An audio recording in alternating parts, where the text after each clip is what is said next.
네, 뉴욕 증시 마감 상황 살펴보는 김선영의 인USA SH인베스트먼트 김선영 연구원과 미국 현지 연결해서 얘기를 들어보도록 하겠습니다. 연구원님 안녕하십니까?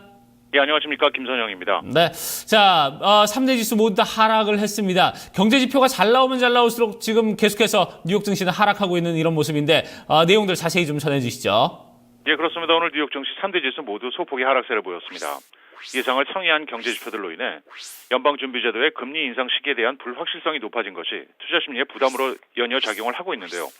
노동부에 따르면 지난 2월 미국의 소비자 물가지수 CPI가 4개월 만에 상승하면서 전달 대비 0.2%가 올라 예상에 부합했고, 특히 변동이 심한 식품과 에너지를 제외한 근원 물가는 예상치였던 0.1%를 웃돈 0.2%가 상승한 것으로 나타나면서 연준에게 금리 인상 명분을 줄 수 있다는 우려가 높아진 모습입니다.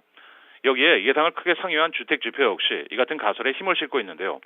연방 상무부에 따르면 지난 2월 미국 내 신규 주택 판매가 전달보다 7.8%가 크게 증가해 7년 만에 최대인 연율 53만 9천 채를 기록해 예상치였던 46만 5천 채를 대폭 상회했습니다. 지역별로는 북동부에서 153%가 급증한 것을 비롯해 남부에서는 10% 증가했지만 중서부에서는 12.9%, 서부 지역에서는 6%가 하락하면서 대조를 보였습니다. 한편 잇따라 발표되고 있는 연준 인사들의 금리 인상 주장이 증시에 부담을 주고 있습니다.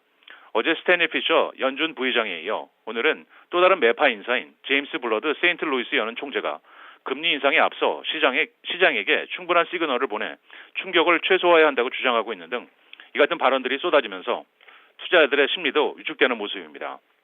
오늘 업종별로는 주택건설업을 비롯해 소셜 네트워크, 천연가스, 외식업, 태양광, 약국 등이 상승했던 반면 금융업종과 반도체, 바이오, 제조업, 자동차, 항공, 철도, 엔터테인먼트 등이 하락했으며 마지막으로 10년 만기 국채금리는 어제보다 크게 내린 1.878%의 거래를 마쳤습니다.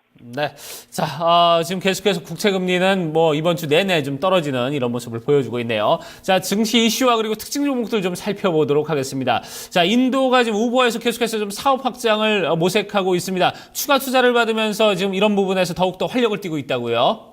예, 그렇습니다. 모바일 기반 차량 서비스인 우버가 인도 시장 확대를 추진하고 있습니다. 우버는 인도의 유력 미디어 기업인 타임스 오브 인디아의 디지털 사업부 타임스 인터넷과 전략적 투자 협력 파트너십을 체결했으며 약 1,600만 달러 규모의 투자를 받을 것으로 알려지고 있는데요.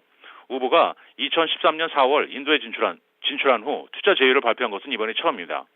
파이낸셜 타임스는 이와 관련해 우버가 사용자 수 기준으로 세계에서 두 번째로 큰 시장인 인도에서 이미지 쇄신을 꾀하고 있다면서 우버는 현재 인도의 11개 도시에서 영업을 하고 있으며 우버 승객 수가 가장 많은 나라는 현재 미국입니다. 오늘 특징 종목들입니다.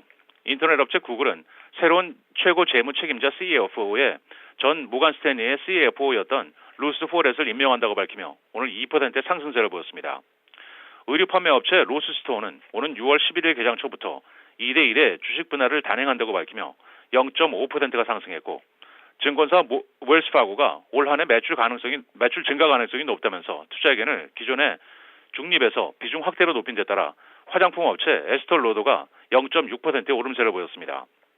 억만장자 투자자 칼 아이칸이 보유 지분을 기존의 6,600만 주에서 7,300만 주로 최근 늘렸다는 공시를 한 데 따라 천연 가스 업체 체사피크 에너지가 1%의 상승세를 보였고, 미국 2위의 자동차 업체 포드는 중국 광저우에 중국 내 네 번째 생산 공장을 설립해 스포츠 유틸리티 비이클을 생산한다는 계획을 발표하면서 오늘 약보합권에 머물렀으며, 마지막으로 미국 최대의 구리 생산 업체 프리포트 맥모라는 분기 주주 배당을 기존의 31센트에서 5센트로 대폭 삭감한다는 소식에 주가는 1%의 약세를 보였습니다. 네. 자, 이렇게 주요 종목들 저희가 살펴봤습니다. 자, 이제 경제 지표와 일정들도 좀 체크를 해보도록 하겠습니다. 저희가 앞서 이제 주택 지표가 좀 상당히 잘 나왔다 이런 얘기를 말씀을 드렸는데, 제조 PMI 예비치도 3월에 상당히 좀 잘 나왔다고요. 예상을 상회하는 그런 모습을 보여줬다고 소식이 전해지고 있습니다. 어떻습니까? 예, 그렇습니다. 금융정보업체 마켓에 따르면 지난 3월 미국의 제조업 구매 관리자 지수 PMI 예비치가 작년 10월 이후 최고인 55.3을 기록해 전달에 55.1보다 소폭 상승하면서 증시의 전망치였던 54.9를 웃돈 것으로 집계가 됐습니다.